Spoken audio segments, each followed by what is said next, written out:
the previous video, we learned how crime scene notes preserve facts, timelines, and observations.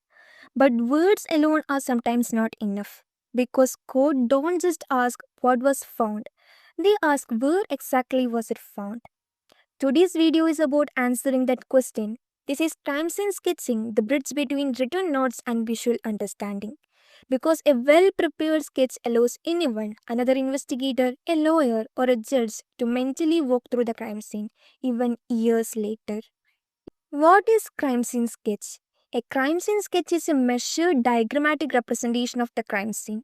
It shows the layout of the scene, spatial relationship between objects, location of the evidence, entry and exit points, and possible movement paths. A sketch is not artwork, it is documentation. Its purpose is accuracy, not appearance. Sketches complement notes which explain, photographs which show, and videos which connect. Together they allow reconstruction of the scene. When is a sketch prepared? A sketch is prepared after the initial walkthrough and sufficient photography, but before evidence is disturbed or collected. The investigator must ensure that the sketch reflects the scene exactly as it was found. Any later changes must be documented separately. Types of crime scene sketches. There are two main types of crime scene sketches. First, rough sketch. The rough sketch is prepared at the scene, drawn quickly, focuses on accuracy, includes measurements, may look untidy, contains all essential details. This sketch is the foundation, everything else depends on it. Second, finished sketch. The finished sketch is prepared later using the rough sketch as reference. Drawn neatly, often to scale, professionally presented, suitable for court submission. Important rule: the finished sketch must match the rough sketch exactly. No additions, no corrections, no imagination. Tools required for sketching. Basic tools required for crime scene sketching include graph or plain paper, two measuring tapes, clipboard, pencil and eraser, straight edge ruler, compass or GPS device. Optional tools may include protractors, drafting triangles, architect scale, rolling measuring devices. Technology helps, but manual accuracy is essential. Essential features of every sketch. Every crime scene sketch must contain certain mandatory elements. Without these, the sketch may be inadmissible in court. Title block. The title block is usually located in the lower right corner. It includes case number, agency name, investigator's name and designation, location of the scene, date and time, optional, victim name or type of crime. This identifies the sketch as an official legal document. Legend. The legend explains symbols, numbers, letters used to represent objects and evidence. This prevents confusion during interpretation. Compass direction.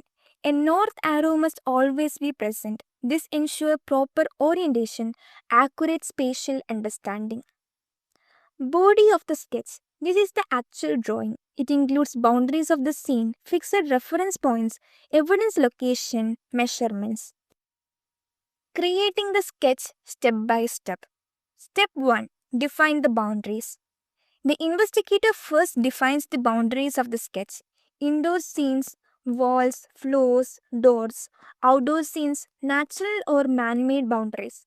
The boundaries must include all relevant objects and evidence. Step 2. Establish fixed reference points. Next, fixed reference points are identified. Fixed points do not move. Examples: walls, doors in indoor scenes, trees, poles, signs, boulders in outdoor scenes. All measurements are taken from these points. Step 3. Draw boundaries first. The walls or boundaries are drawn first, leaving space for interior details. Their dimensions are measured and recorded accurately. Step 4. Measure evidence location. Evidence locations are measured before non-evidentiary objects. Measurement must never be guessed, always be taken using tape measures, be confirmed by two peoples. Consistency in units, inches, feet, or meters is extremely important. Measurement methods. There are four standard methods used to measure evidence location. First, rectangular method, used mainly in indoor scenes. Two perpendicular measurements are taken from two fixed surfaces, such as walls. Second, triangulation method, used when no straight surfaces are nearby. Two distances are measured from two fixed points forming a triangle. Third, baseline method, used mainly in outdoor scenes. A baseline is drawn between two fixed points and evidence is measured from this line. Fourth, polar coordinate method, uses one fixed reference point, one distance, one angle, useful for irregular scenes. Important measurement rules: always use measuring taps, use consistent unit, verify measurements, record everything clearly. Digital and CAD sketching.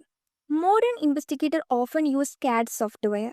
Advantages include high precision, scaled drawings, 3D reconstructions, bullet trajectory analysis, courtroom ready visuals. However, technologies support the sketch, it does not replace field accuracy. Legal importance of sketches. In court, a sketch helps answer questions like: could the witness see the suspect? Was the object reachable? Was the movement possible? Does the story match the scene? If the sketch is inaccurate, the entire investigation can be questioned. That's why sketching is not optional, it's essential. To summarize, crime scene sketching records spatial relationships, preserves measurements, supports reconstruction, assists courtroom understanding. A photograph shows what was there, a sketch shows where it was. In the next video, we will move to the third pillar of documentation, crime scene photography, where light, angle, and sequence can make or break a case. Until then, measure carefully, sketch accurately, and keep decoding forensic science with Decode Forensic.